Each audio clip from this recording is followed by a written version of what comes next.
Hello, I'm John Idelson. I'm Professor Emeritus at California State University, Monterey Bay.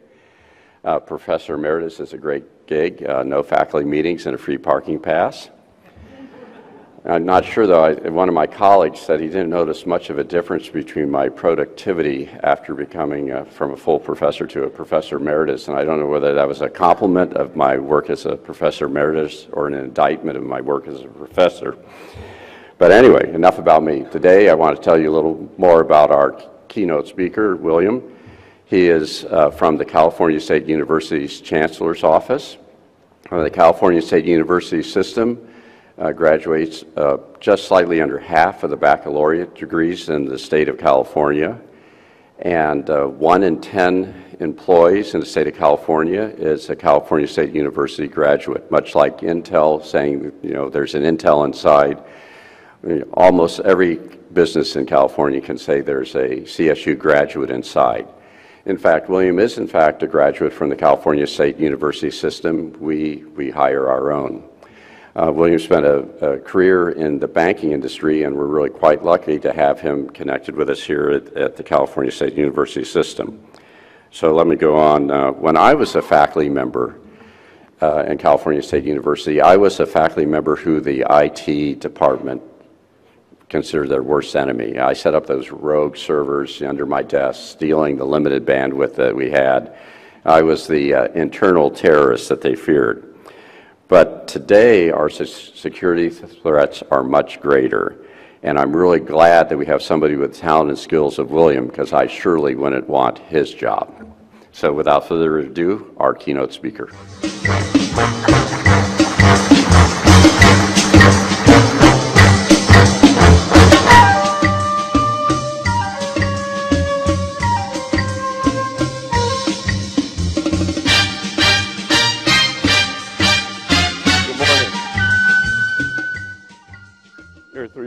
That I asked for that song to be played as I was introduced. One, because it's cool. It's a cool song. Two, because whenever I talk about what I do to people, they always think I'm some kind of hacker spy. And three, the job of a CISO or anybody in information security is a seemingly impossible mission. So before I get started, I wanted to find out how many people out here are in information security or IT by show of hands. Okay. And how many folks out here are administrators or executives for an organization? All right. So for the IT folks, you've heard some of this before. Some of it will be things that you know already. Hopefully I'll give you something new. But really what I'm here is to talk to the administrators and the executives and to help them understand the resources that we need to do our job. So again, I said it seems like an impossible mission. So I'd like to show you this really quickly. See if I did this correctly.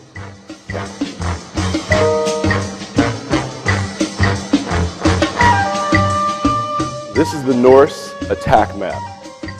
These are attacks that are currently happening worldwide. I want you to take a look at that really quickly. As you saw it come on, there was a burst of excitement and things happening. I want you to Google this because it talks about the different types of attacks in the countries that are being attacked. And take a look at that. So this is part of our seemingly impossible mission. We're constantly under attack.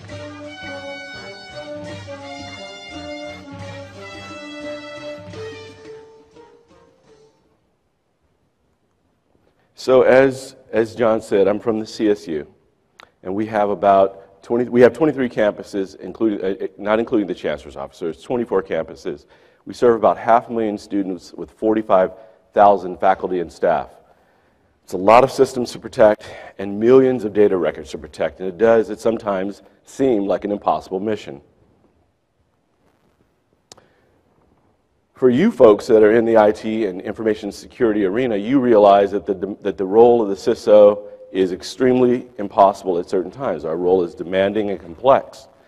Our skill set must cover related but disparate domains. We have decentralized environments. Our organizational cultures are different. And some of us work in federated governance models. Anybody work in a federated governance model? Okay, a couple of folks. So for those of you who don't know, the CSU is a federated governance model. And the way it works is every campus has a CIO. Every campus. There's 24 CIOs at the CSU. There are 24 information security officers. Now, I'm responsible for developing system-wide policies and compliance and assisting with system-wide incidents, but we have 24. So that means that each campus believes that they're autonomous and they do their own thing. The challenge in that is that we have one legal entity that is the CSU. We don't have CSU Monterey Bay, which is where John is from. We don't have San Francisco State and San Jose State. We have those campuses, but legally it's called the CSU. So when there's litigation brought to us, because I work with the Office of General Counsel quite a bit, it always goes back to suing the CSU. So the federated governance models, where you have all of those different folks with different ideas about how to get things done within the CSU, I can tell you for us, we have a group of information security officers who meet with me once a month. As a matter of fact, they'll be meeting next week at Black Hat. They're going to Black Hat and DEF CON to meet, and there's a meeting room there. I will be gone. I'll be on vacation, but they'll meet, and they'll come back with strategies and discuss what they like to get done. And, of course, we have the ever-increasing cyber threats. So how do we do it? How do we protect our organizations with these challenges? Well, first, we must understand the history of cyber attacks. So cyber attacks used to be simple. We had a virus that you'd get, someone give you a disk. This is before the internet, if there's anybody who is, okay. So you get a disk, and someone put it on there, and there'd be a virus, and it'd slow your machine down. And that's what we had to protect ourselves against. And I like this slide because these are two cavemen trying to play rock, paper, scissors before paper and scissors were invented. However, in the 80s, we started to see more viruses, worms, and Trojans. And there's a difference between them. You know, again, the viruses are on disk usually, or you may have downloaded them from, anybody remember what a BBS is? The Bulletin Board? Okay, I've been there a little bit, a little long. There are some who don't even know what that is. I mean, you and I get that.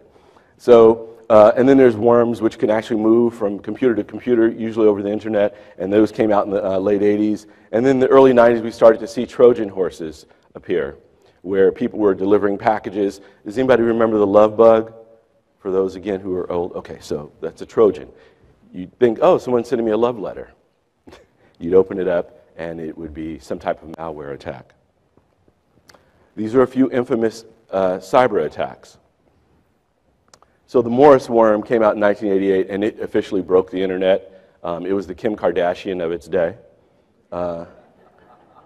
And Mafia Boy is an interesting DDoS attack, and I'll explain what DDoS attack is for the non-technical folks in a minute. But the Mafia Boy attack, this guy was 15 years old, and he wrote a malware system that brought down Amazon and eBay.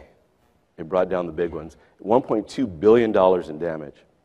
There was a teen, also 15-year-old, who hacked NASA and was actually able to grab their emails. NASA changed its email policy. They said, whenever we're going to launch a shuttle, we can't put any of that information in our emails.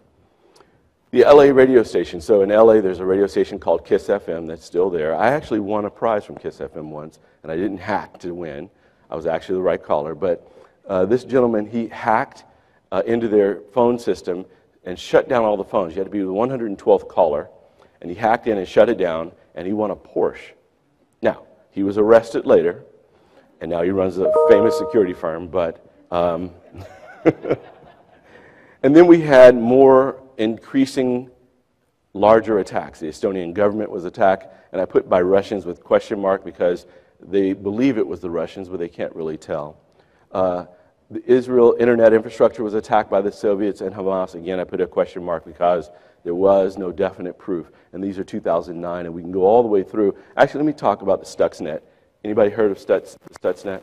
So you guys know that was part of a system that was to slow down the Iranian nuclear buildup. And it would spin these cylinders faster than they were supposed to spin, so they would wear down faster, and you'd have to replace them more often. So that was the attack that happened. And then we all know about the Office of Personnel Management attack, which happened in 2015, where millions of records were stolen. Interesting fact about that is that a couple months before that came out, I received a letter at home, and my wife happened to open it, and it said, William Perry, your data has been exposed.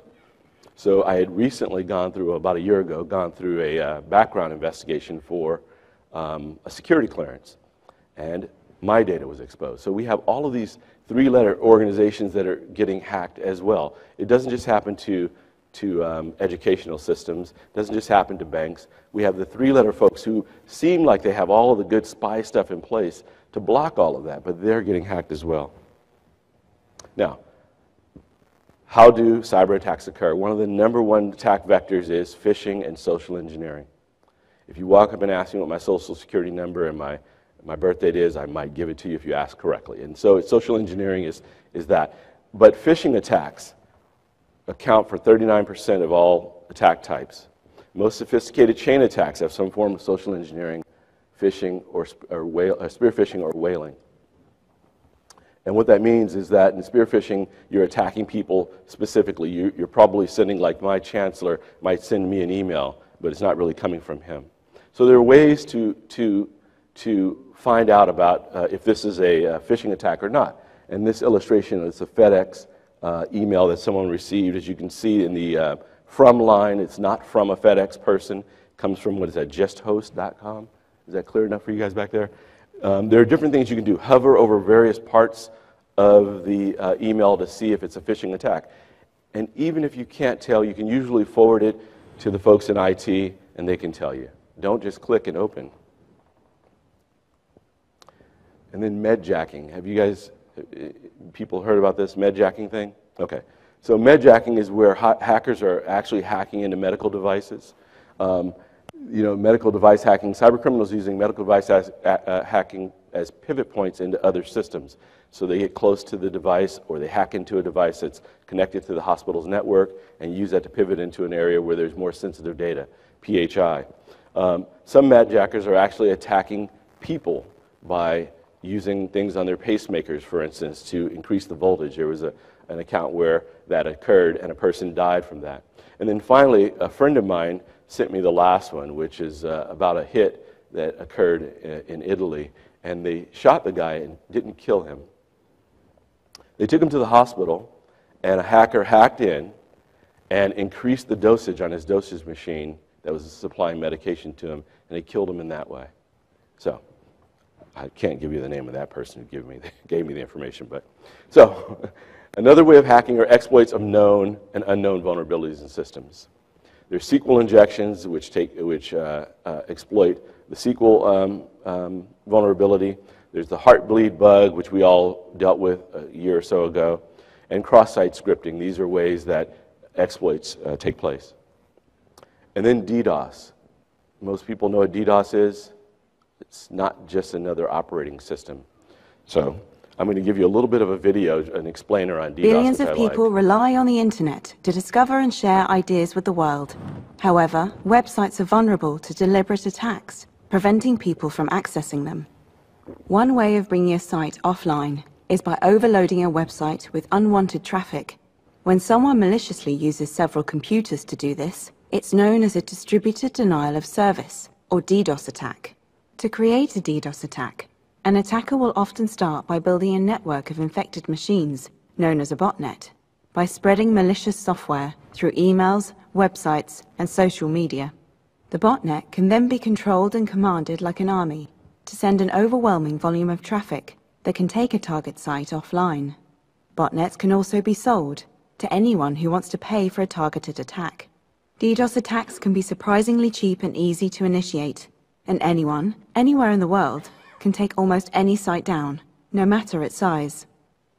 Small, independent sites are at particular risk because a relatively small flood of traffic can take them offline, as they don't tend to have the resources or infrastructure to defend themselves. People take advantage of this vulnerability by using DDoS attacks to influence political events and silence opposing voices in media. So there's a couple of things I wanted to share about that. One is that because we're higher ed organizations, and the CSU is pretty large, we're the largest higher ed organization there is, a lot of hackers will use our systems as bots to attack other organizations. So they'll slowly drop malware packets onto our networks across our system. We have from the top of California at Humboldt all the way down to San Diego State. And then they'll use those for targeted attacks on companies or websites. One of the reasons I got the security clearance was because we needed to develop ways to mitigate those attacks. And the three-letter organizations wanted to be able to freely talk about those attacks and how we could help them as a system to minimize those attacks. The second thing I wanted to share with you about those slides, about this video, is that a DDoS attack is inexpensive to put forth. A year or so ago, it was $150 to take down any size website. So imagine what that cost is today. And so hackers now have websites they can use. There's a dark internet. They can go onto the websites like Shodan and pull down open systems that are out on the internet and use those to find ways to drop bots on. By the way, you can ask a question at any time. So if you have a question, feel free. Or you can wait till afterwards. I'll be here for a little bit. So we know how they attack. Now, why do they attack? Of course, the number one attack reason is cybercrime, and it's all about the money. It's all about the money. I believe now the cost for a record containing PII is down to about 25 cents a record, so you have to steal millions of them for it to make sense from a financial perspective. But it's all about the money. The second attack reason is hacktivism. As you know, many of you heard about a year or so ago, there was some disruption that was happening in Ferguson, and some hackers broke into the police station and were able to expose the police officer's name, and that's hacktivism. And then there's cyber spies, and I'm not going to play Mission Impossible again, but there's cyber espionage that goes on. And finally, cyber war, where countries are attacking other countries from a cyber perspective. And I do want to speak about that for a minute as well. So I'm with a group called the California Cybersecurity Task Force. And one of the things we do is we try to share information about what's happening across not only private but public entities. And we're using this information to assist in fighting off cyber terrorism, which is huge. And we're concerned about them taking down SCADA systems or systems that control your lights and water and electricity. So we're working on techniques to defend against that. And I believe that's going to be the next big thing in war. It's already happening. So privacy and big data. That data that was stolen from the Office of Personnel Management has not shown up on the dark websites for sale. Meaning, what are they using it for? Well, you all know that everything we do is being pretty much recorded. This session is being recorded. You know, what we put out on the internet, you better watch yourself because it's being recorded. I heard last week that if you're on Ashley Madison, how many people are on Ashley Madison? Don't raise your hand. So for those that don't know, Ashley Madison is a site where you go that if you're married, you can put your information in there, and there are married people who want to date, and so it was hacked.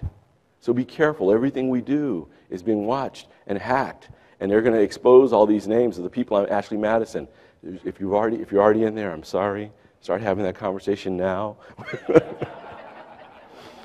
So that's what they're doing with this data. So they're taking this data that they stole from the Office of Personnel Management, let's say, and they're using it to formulate attacks on those people. In some ways, they find out who you are. Now they know, they have my data. Oh, William Perry has a security clearance. So if someone from a three-letter organization sends me an email, I might just open it. And sometimes they do send me emails, and it does have some weird things that they say in these emails. You know, click on this, log in here, now you can read it, but don't show it, don't share it, don't read it. So those things happen, and that's how they use that data that privacy, and that data they've culled to attack. So that's what it means. And what can you do? Not a lot. I mean, the simple things we know. Be careful what you put on the internet. It's there for life. Don't post. Watch your pictures and things you put on Facebook. I have 3 daughters. Wow. Do not put that on Facebook. How many times don't share my picture. I don't want people to know. But it's a challenge, and your friends will take pictures of you and post it on Facebook. This presentation may be on Facebook. So be very careful what you put out there. One of the other interesting things about big data and privacy issues is that it can be used for good. Let me go back to one last bad thing.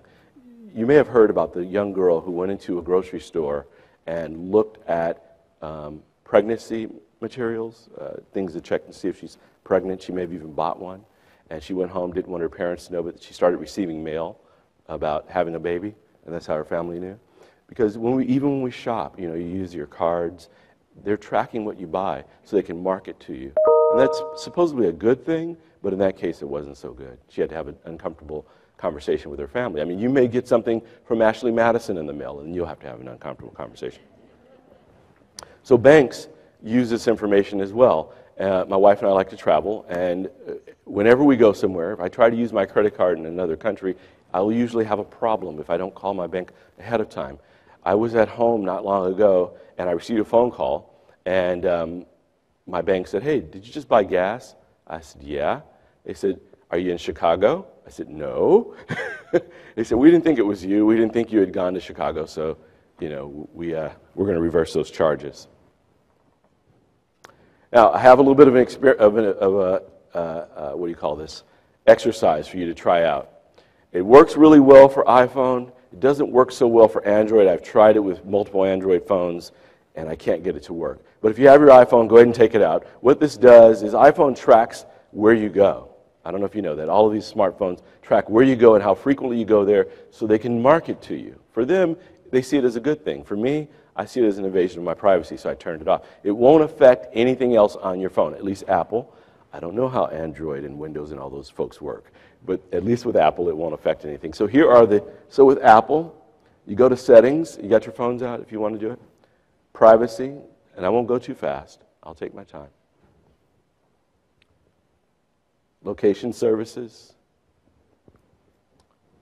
system services, finally frequent locations, and off. And go ahead and do that. And if you have an Android, we'll go through that too. You don't have to rush. I'll take my time here.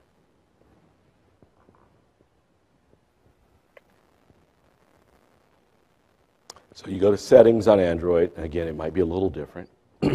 Location. There's something called location reporting. I don't know why. Oh, it's not showing up. Yeah, it is. Location reporting. Turn off reporting and turn off history. Now, it won't affect how your phone works, but it will affect the data that Android and Apple collect. Anybody still need more time? Raise your hand. Okay, nobody? All right. That helps you in some ways. There aren't a lot of ways to protect yourself from the big data people. They're out there. They're coming for you.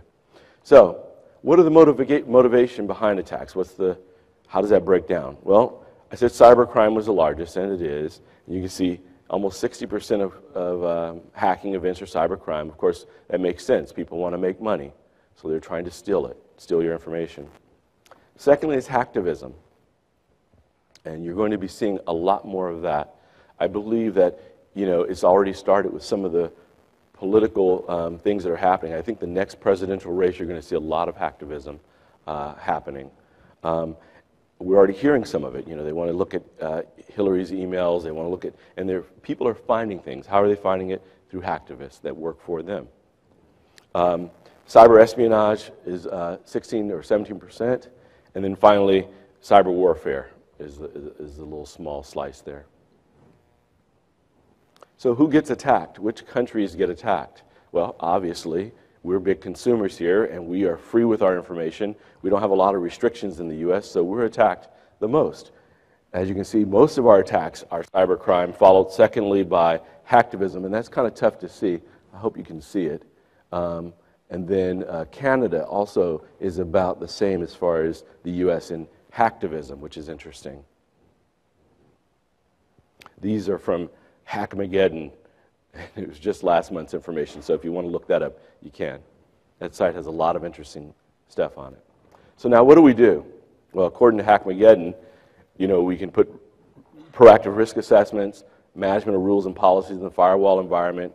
Those things are absolutely critical. We have to do, I call that blocking and tackling. We have to do the foundational stuff to prevent attacks and to protect ourselves.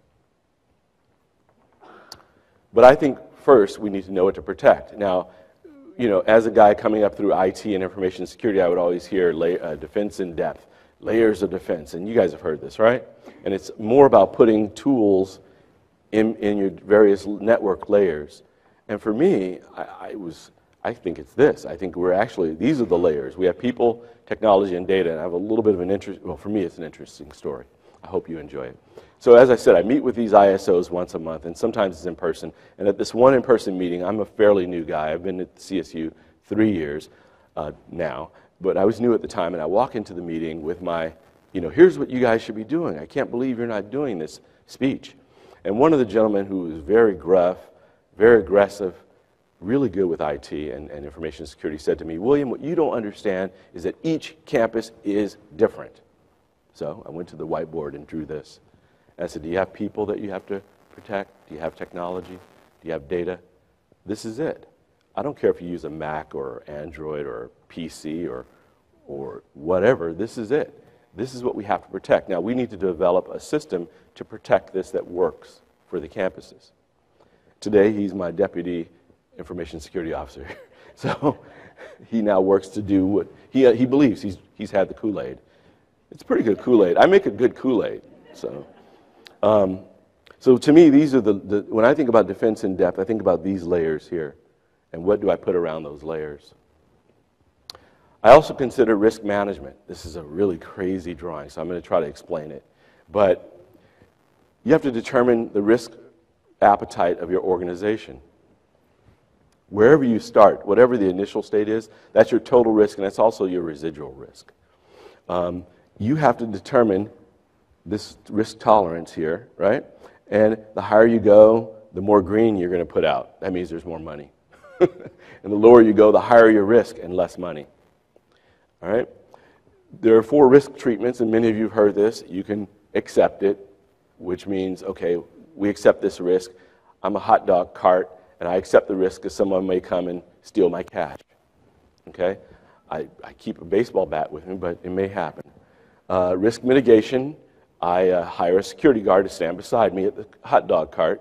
So if somebody comes up and tries to steal my cash, they get them. Risk transfer, I have insurance. So if somebody steals my money from my hot dog cart, I'm all good. I'll call my insurance company. And risk avoidance, I just don't even sell in that neighborhood or whatever it is. So consider those when you're considering your risk. Security control types, we have safeguards and countermeasures. The safeguards are proactive, the countermeasures are reactive. And these are ways of dealing with your risk. You can be directive and have policies and standards. You can have deterrence. One deterrent is a complex password. And when I talk about complex passwords, I like to ask people to keep their passwords 15 characters or more. And I always get people go, oh my God, how do I remember x.i/? And I said, don't do that. Think of a song like the theme from Mission Impossible is my password or whatever. And use that song or a poem or your favorite line from a book as your password. Make it complex. The longer and more complex your password is, the more difficult it is to break. And many of you IT folks already know that. We have preventative, which are your security awareness trainings and firewalls. Detectives, which is your intrusion detection systems and intrusion prevention systems. Corrective as backup and vulnerability management. Now, a lot of us may do vulnerability management, but we don't usually have the resources to actually patch those systems and do the upgrades that are needed. So we'll talk a little bit about that. And recovery, backup planning, and disaster recovery. So we should define our objectives and plans to achieve them. Now, this might seem pretty simple, but if you do these steps, when you're trying to implement your mitigation technique, if you do these steps, I guarantee you success. These steps come from project management, do, plan, check, act, which is a Deming model. But I use them all the time. As a matter of fact, my wife always says to me, hey, everything is a project to you. I think that's a good thing. Because what I do is I plan. I need to do this, I need to do that, and this is how I know that I'm done. I'm dressed for work, even getting dressed for work. So what needs to get done, what resources will be required, who will be responsible, when will it be completed, and how will the results be evaluated? Okay? Plan, do, check, act. Develop a proactive plan. Gain insight from intelligence. And I'll go into each of these. Assess your security controls and develop an approach to manage your threats. All right, so let's gain insight from intelligence. Where do we get that information from? Well, there's information sharing sites like RIN ISAC and MS ISAC. Are you familiar with those types of sites? Anybody? There are tools out there that allow you to put indicators of compromise out to a cloud, and you can also receive information for those indicators of compromise. And we can talk about those. I don't want to mention any company names in this presentation, but if you want to talk about it afterwards, we can. Of course, industry research like Ponemon and the Verizon data breach report. But here's a big thing for me, penetration tests and compromise assessments. When you build out your plan and you have all your tools in place, do your penetration tests and your compromise assessments. The penetration test will tell you where your holes are, of course. Your compromise assessment will tell you who's already on your network, who's already infiltrated your systems. An interesting point of fact here, apparently on Monday, some of the executives were going to go over to Harvard for a tour. And Mike, I don't know if Mike's out here still, Mike was with that group, and he said that they couldn't go because Harvard was attacked by a cyber attack just this past Monday. And they're pretty bright there. But you know, no matter what you have in place, it's good to test it. So do some penetration tests. And then even after you build out your system, test it again. Find out where your holes are. We're constantly doing it. We do it once a year at least. Okay? Analyze your organization's incidents. I got there 3 years ago, and we didn't know how many incidents we had across all the campuses. There was no centralized data storage of all of the incidents, how they attacked us, how many were affected, all those things, right? And so now that we're collecting that data, we have a better idea of what campuses are being attacked, how they're being attacked, and how many records are being exposed. And that helps us greatly because now we know what to defend and how. Log and user access management, of course, review your logs, vulnerability and application scanning, and then locating of your sensitive data. And this is also another interesting point I have to make. So at the Chancellor's office, they do a great job of protecting themselves. However, we had one group at the Chancellor's office, one person who had to go to all the campuses to collect financial data all the time, and she used, the person used a laptop. There were 16 million records, which included credit cards and social security numbers, on her laptop, and she traveled 60% of the time. And no, her laptop was not encrypted. So if she was lost or stolen, 16 million records would be gone. Assess your security controls. Do your policies align to a framework, or do you just have policies that make sense for your organization? Now, you should have policies that make sense for your organization. But what we need to do now is we can't really stop every attack, so we have to make ourselves defensible when there's an attack. So you can have a policy that says, you know, I want you to lock your computer when you leave your desk, or everyone must lock their computer or shall lock their computer when they leave their desk. If it aligns to a framework, and let's say that you have this campus here that says every computer must be locked, and then this campus says, no, only the laptops. And I know this is not an example that actually happens, at least I hope. If it's not aligned to a framework, everybody's not following the same rules. And so when and if you have litigation brought to you, they're going to use the strictest rules of your organization to determine what you should be doing. So aligned to a framework. The Chancellor, the CSU has decided to go with ISO 27001 with the ability to use NIST. So we're using a hybrid in certain situations because we get federal funding for certain things. So assess your security controls, perform the gap analysis, and then do a prioritization of those gaps based on a risk assessment. Do you do HIPAA risk assessments? Are you doing your PCI assessments?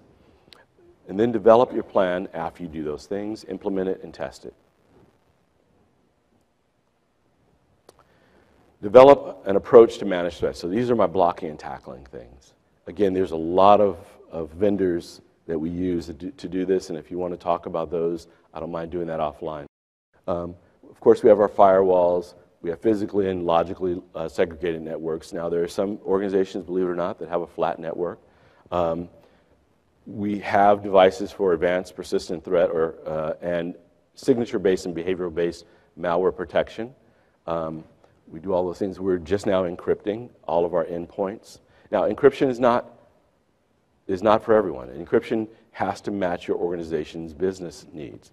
Again, if you're the hot dog cart guy, and you have one computer, you don't need to encrypt that. Depending on your organization and the hit you may take to your ability to do work, you may not want to encrypt. So we're encrypting all of our laptops and desktops only at this time. Secure application development practices.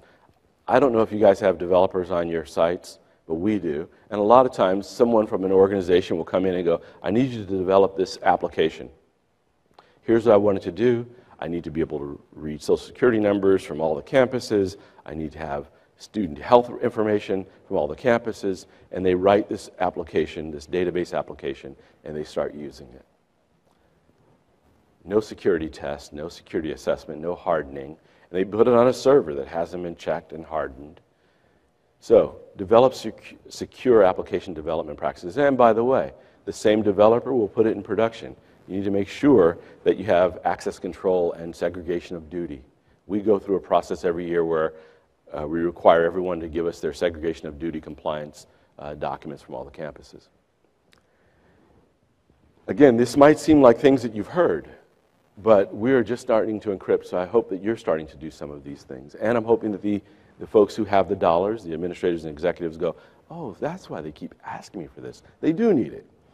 Incident and business continuity plans. You may have them, test them.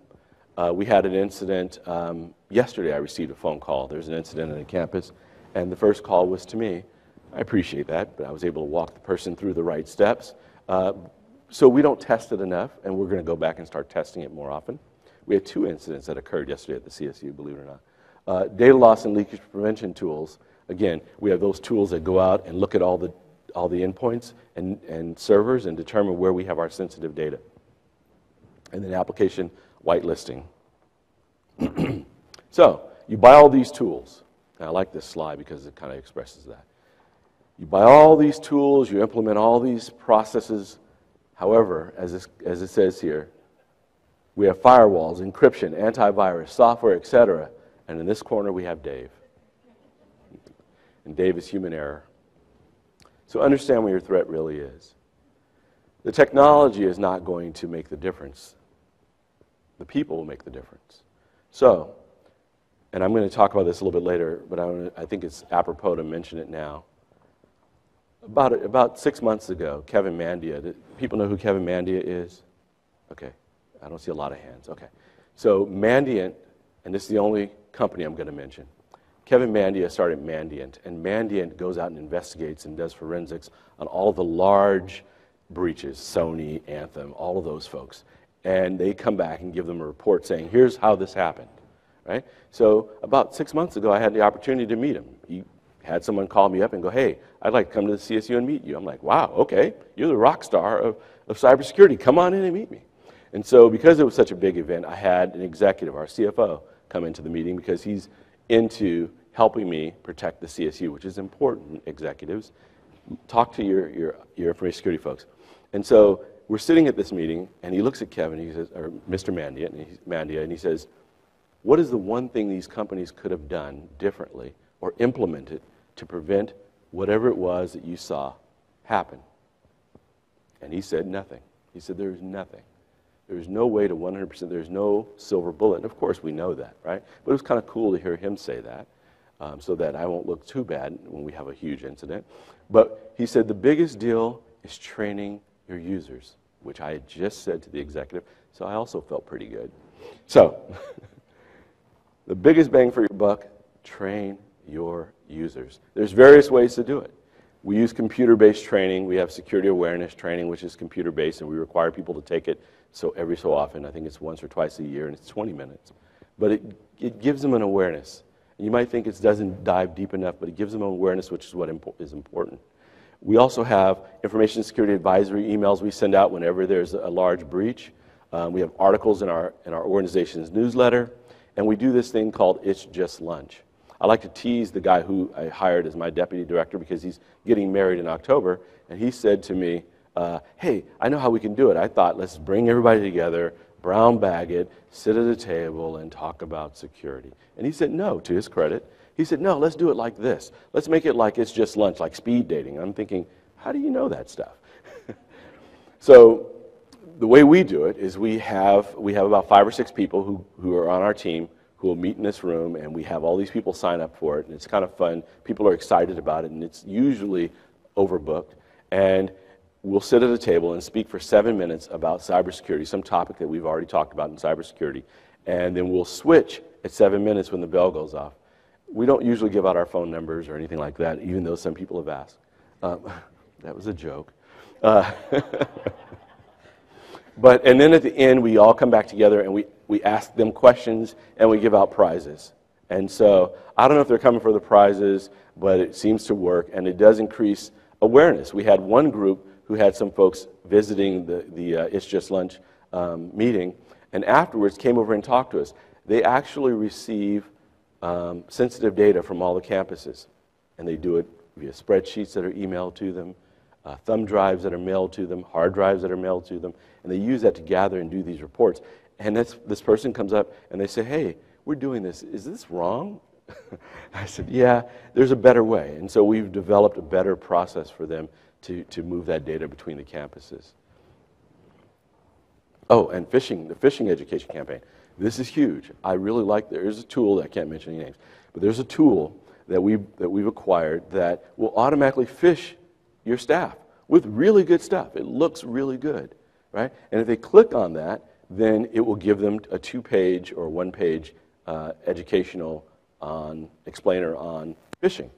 If they don't click on it, and if they send it over to our group, then it gives them a point saying, hey, great job, you didn't get phished, which I think is really cool.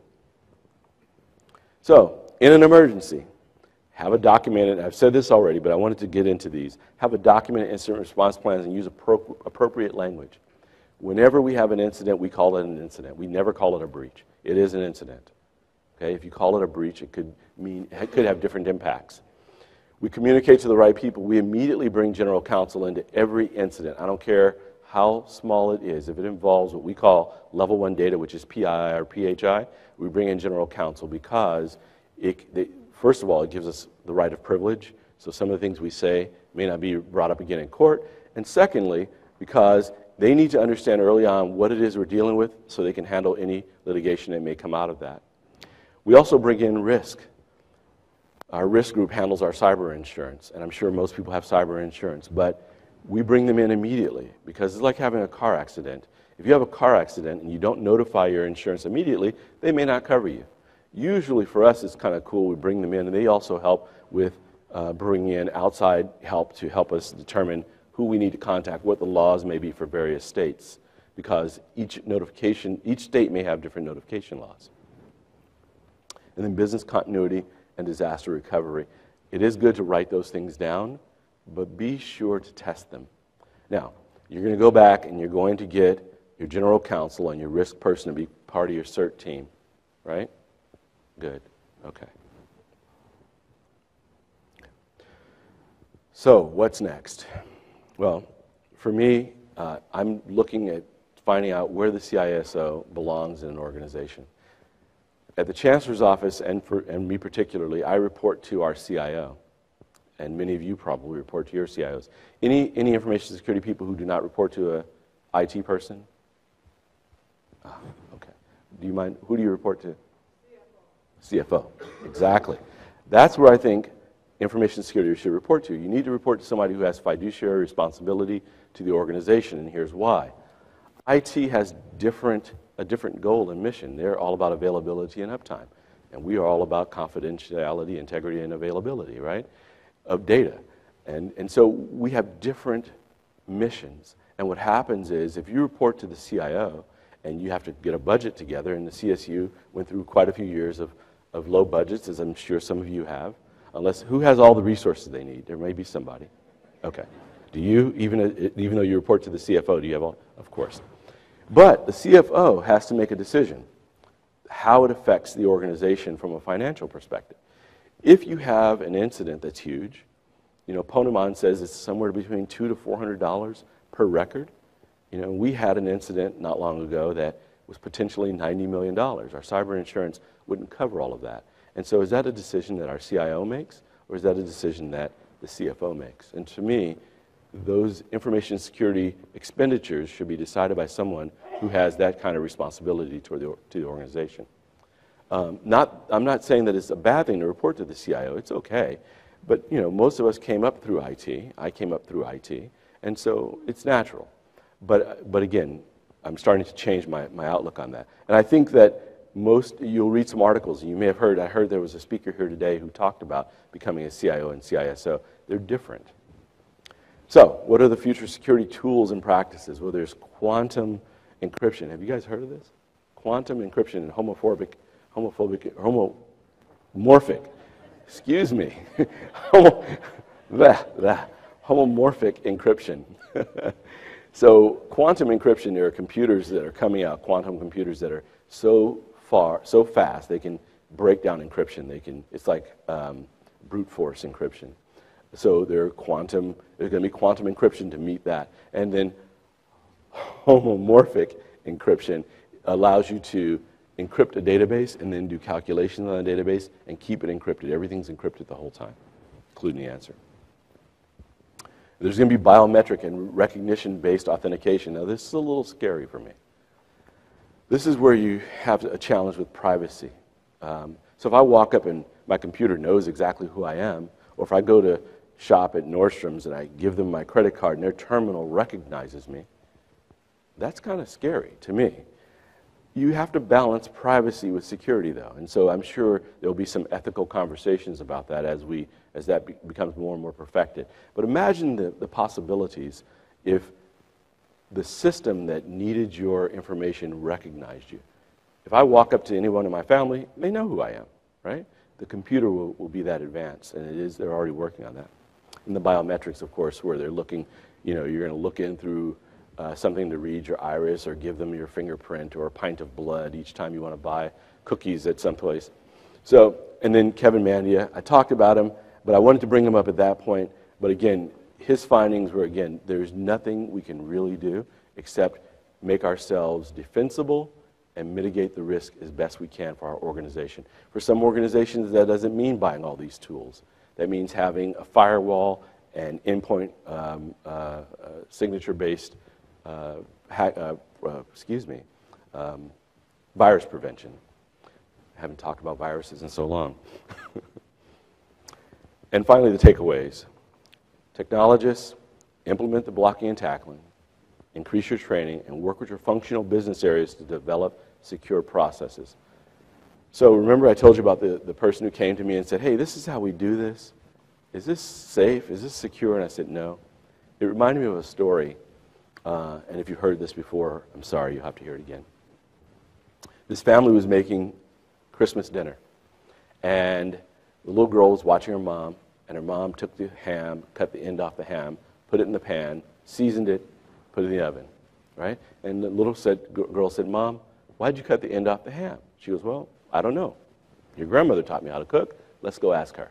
So you go to the grandmother. Grandmother, why do we cut the end off the ham? And she goes, well, fortunately, your great-grandmother's here. She taught me how to cook. Let's go ask her. They go to the great-grandmother and they say, great-grandmother, why do we cut the end off the ham? Why is that our tradition? Cut the end off the ham and put it in the oven. And she goes, oh, baby, it's because I didn't have a big enough pan. Usually what we find in business, and I've heard this, and many of you technologists have heard this already, that's the way we've always done it. Why are you going to change? This is how we do this. Why would you change that? Well, we're changing it to make ourselves better. Now, executives and other administrators, communicate with the technologist. One funny story about that. So I meet with all the ISOs. We call them ISOs, Information Security Officers. I also meet with all the CIOs, right? And we call that ITAC, Information Technology Advisory Committee.